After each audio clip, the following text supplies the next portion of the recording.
When I got here tonight, I saw George and he said, "You're not going to say anything bad about me, are you?"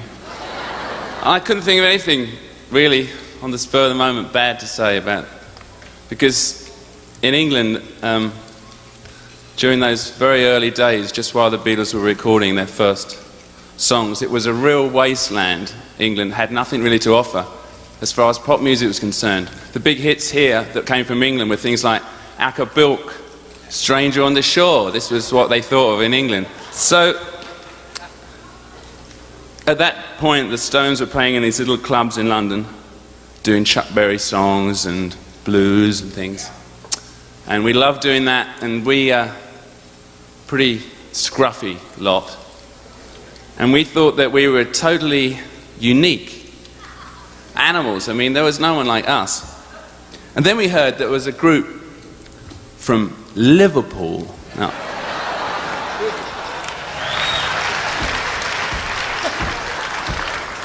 Anyway, this group, and they had long hair, scruffy clothes, but they had a record contract. And they had a record in the charts with a bluesy harmonica on it called Love Me Do. When I heard the combination of all these things, I was almost sick.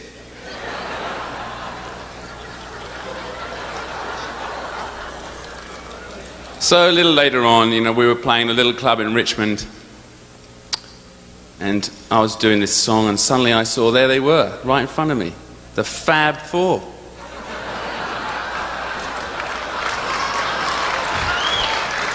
John, Paul, George and Ringo.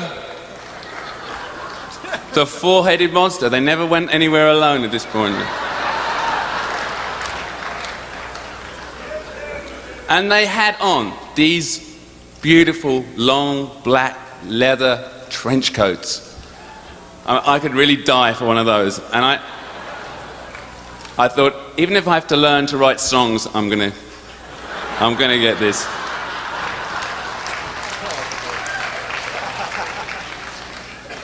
Later on, they gave us our first big hit in England, which was a song they wrote called I Want to Be Your Man. And we were very grateful for that, because that really broke us in England. And but the example of the way they wrote and the original way that they crafted their songs wasn't lost on us. And later on, their success in America broke down a lot of doors that helped everyone else from England that followed. And I thank them very much for all those things.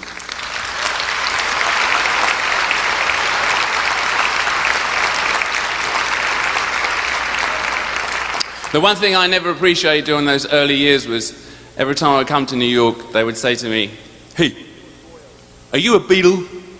Or are you a Goyle?" But, you know, I learned to live with that. Well, we went through some pretty strange times. We had a lot of rivalry in those early years, and a little bit of friction, but we always ended up friends. And I like to think we still are, as they were some of the greatest times of our lives, and I'm really proud to be the one that leads them into the Rock and Roll Hall of Fame.